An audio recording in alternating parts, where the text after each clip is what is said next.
মরুভূমির বুকে দাঁড়িয়েছিল হাজার বছর পুরনো এক শূন্য গাছ, যার না ছিল পাতা, না ছিল ডাল।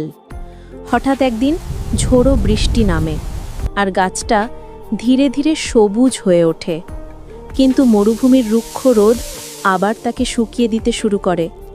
ঠিক তখনই এক দয়ালু সিংহ পাশ দিয়ে যাচ্ছিল।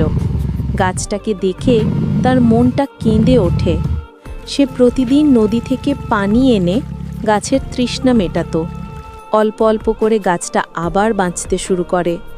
গাছ আর সিংহ একটা অন্যটার সুখ হয়ে যায়, একটা ছায়া পায়, আরেকটা বন্ধু পায়। কিন্তু একদিন কয়েকজন মানুষ এসে সেই গাছটাকে কেটে নিয়ে যায়। সিংহ দাঁড়িয়ে দেখে তার প্রিয় ছায়া নেই, তার বন্ধু নেই। সে একা মরুভূমির মাঝখানে। আর জানেন, এটা সব হলো এই জন্যই, কারণ কেউ লাইক বা সাবস্ক্রাইব করেনি।